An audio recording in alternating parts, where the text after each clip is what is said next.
ñu def ci liggéey bu mëcc ay liggéey ko te duñ leen fay lañ fay l'expertise nationale. Très bien. Alors monsieur le ministre, sur l'économie du pays et surtout notre Sénégal yi nga xam ne chaque 3 mois daanaka 4 mois 5 mois 6 ñu ne wàññi nañu ko wala dégradé nañu ko, est-ce à dire que aujourd'hui sunu ay finances publiques wala sunu économie day wéy di continuer di ndërmeelu.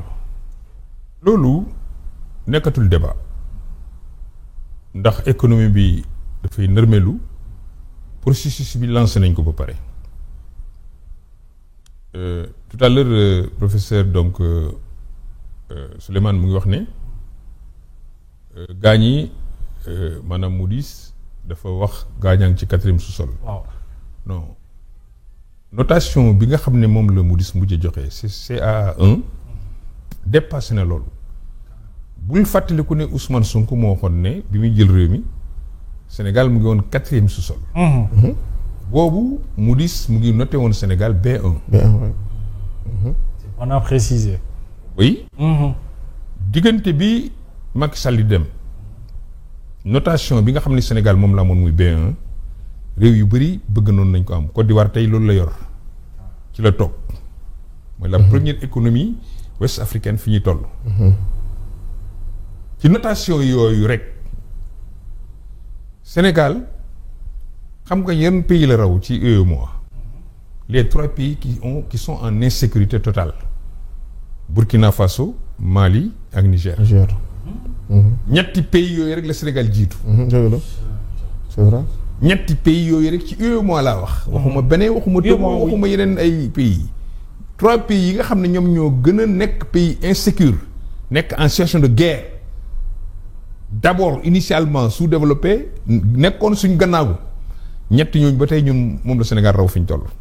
alors que avant le Sénégal était devant ak sa note B1 malgré que mu nekk le pays le plus endetté mais le Sénégal est le pays le plus sûr de l'UEMOA avant la Côte d'Ivoire bien sûr avant le Bénin avant le Togo waxul ma nag ay Mali ak yu demee noonu parce que notation yooyu yëpp daf ciy entrer en jeu. bien sûr la sécurité intérieure.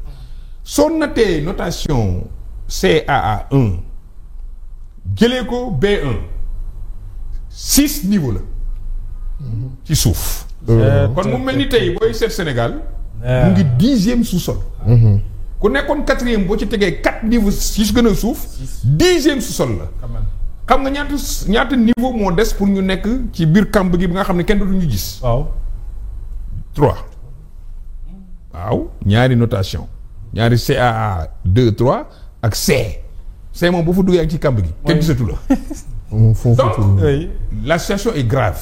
quand même. mais li tax mu grave attaquer maanaam les agents de notation c'est une erreur. Pourquoi? The Big Three mooy ñett ñooñu mu tudd léegi nekk ay. agents de notation américaine. ñooñu au-delà du fait que dañ bokk ci système de la finance internationale ñoom c'est des agences xam nga lu seen liggéey mooy côté pays côté ay société dañ leen di commettre comme ni ñuy commettre par exemple tey une agence ici au Sénégal Mazars wala KPMG wala keneen ne ko auditez ma port ñooñu dañ leen di benn investisseur bu yor ay milliards wala un fonds koweïtien wala le fonds qatari wala un état bëgg investir ci benn pays da koy wax ne ko dama la jox mission nga xoolal ma ndax fii sama xaalis wóor na ma dugg fa. ñooñu loolu la ñuy dundee de loolu la ñu leen di fay notation bi day fekk seen liggéey bu lay accompagner seen job ñooñu taluñu un petit pays xëy ma sama réew mais c'est par rapport au système économique mondial comme le Sénégal. ñu naan way dañ leen contre dañ ko def parce que c'est subjectif. amul ay éléments yu ñu am pour def loolu c'est une erreur.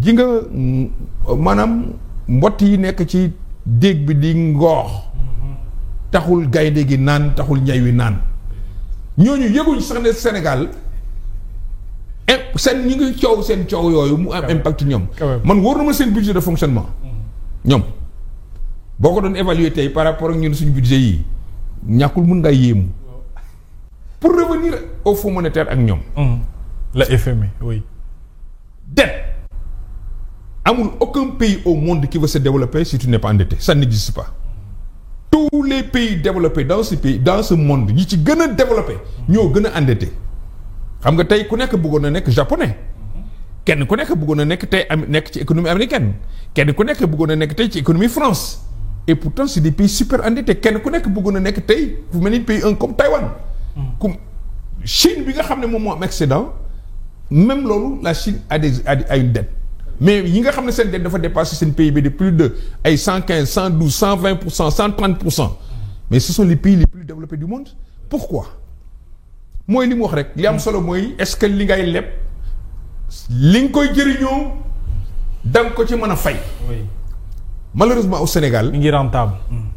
dañ ñëwoon Macky Sall bi mu waxee 74% de notre PIB mooy suñu dette. gaa ñi dañuy def seen rapport ne 99% la. rapport boobu moo dem Cour des comptes nee na man dew ma auditer la dette. exactement dañu def rapport jox ma ko ma auditer le rapport. à supposer que d'accord nañ ne 90% la d'accord nañ ne 10% mooy seen déficit budgétaire mais loolu c'était avant le départ de Macky Sall. Oui. La situation du pays. Au départ du président Macky Sall le 2 avril.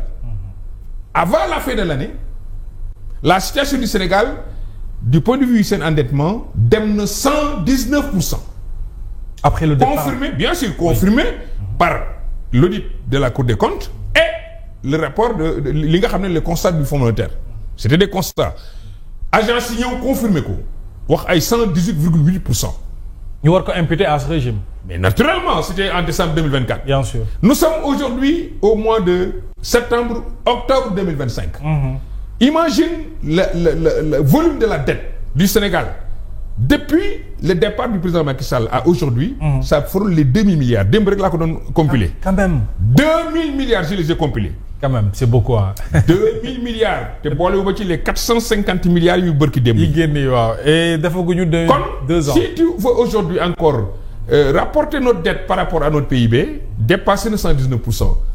suñu déficit budgétaire mu ngi 114% la nekkoon xamaguma seen rapport d'exécution du budget pour le troisième trimestre gisaguma ko kon mënuma évaluer ndax évolué na ou pas mais je suis sûr que évalué na pourquoi parce que charge yi day gën a yokk li ëpp solo pour moi il l'a dit comme dañoo tële dañu war a bàyyi xel ne réew mi on le gère au centre maanaam par un consensus Sénégal bu xasaan ba toll ci situation économique et financière sociale yu toll nii président de la République dafay jël fulla ak faydaam wax ak le chef de l'opposition à l'époque c'était Abdoulaye Wade aujourd'hui on ne peut plus parler de chef de l'opposition mais on peut parler quand même d'une opposition plurielle waxtaan ak Sénégal yi waxtaan ak les acteurs sociaux waxtaan ak les travailleurs waxtaan ak ñi nga xam ne mooy kilifay diine yi ak aada yi waxtaan ak la société civile lan moo gën ci réew mi parce que les réformes sont obligatoires pourquoi le Fonds monétaire toujours mu wax Sénégal yan réforme ngay def wax ma naka ngay génnee ci lii wax ma d'abord naka lañ def ba nëbb li ngay wax c'est des chiffres erronés comment ça a été erroné qu'est-ce qui fait que c'est erroné deuxièmement dis-moi naka ngay def ba li mel ni dootul amati c'est ça mais xam nga loolu lu mu ci jublu bi ci jiitu mooy xam ne notre économie aujourd'hui est dans des difficultés on est dans une crise financière mooy premier constat deuxième constat bi nga xam ne mënut a ñàkk mooy on est en crise de liquidité maanaam dañuy wuti xaalis di suul bukki di suuli bukki c'est ça 450 milliards yi pour def lan la est-ce que wax nañ la benn ñoon ne la dañ bëgg a tabax hôpital dañ bëgg a utiliser xaalis bi pour def université dañ bëgg a def affaire bi pour nangam dañ koy utiliser soit pour fay salaire soit pour décaisser de l'argent chaque mois pour les fonds politiques du président les fonds politiques du premier ministre les fonds politiques de l'Assemblée nationale et des dépenses yoo xam ne c'est des dépenses de consommation loolu amul njëriñ réew mi et puis dañu waxoon ne dañuy lancer eurobond waaw diaspora bon la ñu wax sax d'ailleurs ne dañ bëgg diaspora bi financer ko ñu dem lancer ay APE benn appel public à l'épargne du 450 milliards yi oui attends c'est important waaw c'est important ce que je vais te dire loolu de laa dégg comme dañ ñëwoon dañuy mobiliser diaspora bi li ma jot a lire man ak li ma jot a dégg ku ciy wax danaan ñun mënul nekk fii ci réew mi leen cotiser ba ngeen falu ngeen bëgg di continuer di ñu laaj xaalis pour ñu cotiser leen pour ngeen utiliser ko pour seeni bëgg-bëgg exactement donc damay estimer ne tey pour la transparence comme dañu woote transparence nañu wane rapport bi nga xam ne moom moo tax Europe diaspora bond bi maanaam APE bi ñu def appel public à l'épargne bi joxe 450 milliards kan moo joxe xaalis ban pays la jógee ñan la quel est le ratio bi nga xam ne moom la. Sénégalais yi contribuer bëgg nañ ko xam mais foofu dama ci bëgg rek sous la supervision donc de celui de l'économiste parce que j'en suis pas un. waaw mais au moins je suis un homme d'affaires. xam nga quel est le danger de l'endettement cycle bii Sénégal dugg depuis 2024 di jël xaalis ci marché UEMOA di jël épargne publique dafay def banques yi day débancarisation banques yi xam nga nu ñuy dundee banques yi di day jël xaalisam dem yóbbu ko fa ne damay teg sama DAT moo xam 1 milliard la moo xam 500 millions moo xam 200 millions la dépôt à terme banque bi négocier ak yow ne dina la fay 3% 4% wala 5%. banque bi jël xaalis boobu financer les PME financer les commerçants financer les agriculteurs financer les éleveurs mais léegi sama banque yi moom ko wax il y a 3 jours encore xamoon naa ko man avant mais on me l'a confirmé quand j'ai posé la question ma ne ko est-ce que vous recevez actuellement des versements mu ne ma au contraire nos grands épargnants nous demandent de donner de l'argent parce qu'ils doivent dañ war a dem pour jënd les bons du trésor mais c'est normal quand tu fais un dépôt à terme on te paye 4%. Et puis 4% yi mun na am échéance ay 5 ans état bi ne la man mun boo ma lebalee naa la fay 7% wala 8% 7% yi mooy 1 an bi. 1 an soo ko nangoo def ko 5 ans mooy fay le 9%. 9% waay. waaw. mais ma jël sama xaalis ci banque bi. waaw yóbbu ko lebal ko état bi. absolument mais qu'est-ce que ça fait banque bi d'abord dootul am xaalis bu mu leble l'économie réelle ne tournera plus. Deuxièmement et c'est pire loolu moo tax mu gën a graaw. mooy banques yi bu ñu nar a financer ñañ daan financer naturellement bu ñu xamee ne léegi xaalis bi ñu yor bareetul dañuy gën a serrer les vis conditionnalités yi pour def prêt aux entreprises day gën a jafe parce que li ñu yor en liquidité bëreetul donc dañ koy jox ñi nga xam ne war nañ ñi seen projet baax na wala seen projet dëgër na seen projet est très bancable et sûr te loolu day nërmel l'économie la preuve le BTP ne tourne plus dañu war a arrêter cycle boobu. Très bien. Arrêter cycle bi comment. parce que mënuñu bañ a nit d'accord ak Fonds monétaire ñàkkaat d'accord ak Fonds monétaire malgré seen ay fanfaronnades yi xam nga lu mu tekki investir seen bopp dootu am confiance Sénégal mooy li wax léegi confiance bu xasee ba dem dootu décider or Sénégal fi ñu toll dafa soxla am confiance maa ngi dégg mu naan def nañ seen forum des investissements du gulet dans deuxième étape depuis 2023 deuxième édition président Macky Sall ak ñoom Balde ñoo fi defoon seen FMI seen forum Invest in Sénégal mais bu ñu ne am nañ 51 projets yan 51 projets la yónnee naa benn message APIX man ne ko dama bëgg nga jox ma la liste des 50 projets les montants d'abord les titres lan lañ bëgg a def les montants ñan ñoo nekk maître d'ouvrage derrière et quelle est la contrepartie de l'État pour moo mën ko analyser mais ba léegi kenn tontooguma ci loolu 13 millions d'emplois d'ici 2050 ça veut dire que dañuy demander xale yi am 35 ans ne la quand vous serez l'âge de la retraite en 65 ans 60 ans man dinaa leen wutal liggéey. Comment on peut penser dans un pays comme le Sénégal dans leen defal 13 millions d'emplois dans un pays qui une économie qui ne tourne pas. C'est dommage. C'est dangereux. Et ça c'est là que le CENTIF li ñuy def di poser problème. Absolument. Très bien. Est-ce que xam kenn dootul déposer xaalis banque. ah oui boo ko fa yóbbee évidemment ñun. da ngay dem dajale say kook dajale say affaire jaay def sa business comme tu l'as dit le secteur est 80% informel am sa xaalis. tu n'oses plus l'amener à la banque parce que boo koy ba banque dañ naan la kii xaalis foo ko dugale.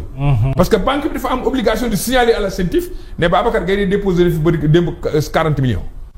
yow yaa ngi dem def si liggéey ba am xaalis jaay nga daaba nga ba am sa 40 millions ne naa ko def ci banque bi léegi xam nga ñuy def.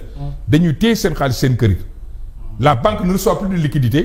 Donc la banque n'a plus de trésorerie. Donc la banque du mën a financer l'économie. Voilà la situation dans laquelle moom la ñu gaañ. C'est très compliqué. te loolu franchement. dafa jot et c'est la solution. Absolument. Ce sera mon appel. Merci beaucoup en tout cas. Ce sera mon appel, c'est important. Allez-y, oui. Quand je dis manko mucc manko bi mooy li nga doon wax kenn bañul jàppale ñii. Tout à fait. Tout chaque fois su ma génnee dañ naan ma. Et bien sûr dañ naan ma grand jàppaleel booy yi waay. ma ne ko booy yi mooy ñan mu ne ma président ak Sonko mu ne ko ñi kay nekkatuñ booy ay mag jëm lañu. C'est vrai que du point de vue de l'expérience ay boy lañ pour man du point de vue de l'âge ay xale lañ pour man mais comme ñoom dañu buggul xam ne ñoom mënuñu wala dañoo tële suñ ko defoon ay sénégalais ñu ngi fi ñoo xam ne xam nañ yoon yi fu ñuy jaar am nañu expérience bëgg nañu seen réew bëgg nañu réew mi dal et pour ça il faut appeler au consensus il faut que le président de la République prenne ses responsabilités. Très important. Il faut que Diomaye Faye, c'est un appel que je lui lance, qu'il comprenne que c'est lui qu'on a élu. Oui. C'est lui qui rendra compte, naturellement, avec son Sonko. Mais il est évident que bu ñu nar a def rendre compte moment bi nga xam ne du moment bi ñu gënal ak nim ñu gënalee parce que dem élection ñu gagné leen jëlee leen fii loolu moom c'est ordinaire mais Rajoelina fee nga xam ne mu Andry moo nekk président Madagascar dafa jëloon population yi dóor ko ci gouvernement bi ba population bi jëlee fi gouvernement ba mu toog mu def leen ay dig lu nekk mu promettre leen ko tey c'est même peuple moo ne ko da ngay génn ci gouvernement bi parce que da ngay génn ci nguur gi parce que liñ ñu diggoon defoo ko dama bëgg ñii liñ dig gune yi liñ dig réew mi ñu mën ko réaliser parce que ñun gëm nañu démocratie mooy 2029 mooy amaat élection. Absolument. Mais de maintenant à 2029 bépp doomu Sénégal war na leen jàppale mais à condition que d'abord ñu humble. ñu xam ne mënuñu ñu xam ne am nañu ay insuffisance comme tout humain. ñu appeler au grand rassemblement à l'apaisement de la situation politique et sociale. bàyyi seen ay traque des biens mal acquis liñ ko tuddee ñoom. waaw bàyyi seen règlement de compte yi bàyyi la démocratie tournée nit ñi bu ñu waxul bu ñu demee ba sës. dañuy jëf. et c'est te bu ñu musiba jëfee musiba la pour le très bien Sénégal. merci beaucoup en tout cas l'appel c'est un bon appel ñu ngi lay gërëm bu baax a baax joxe na déjà des pistes de solution Souleymane yow it lan la ñu war a mën a def ñoom évidemment pour ñu génn ci crise bi Sénégal nekk. waaw man pour man il faut déjà ñu tëj waaw. ñu arrêter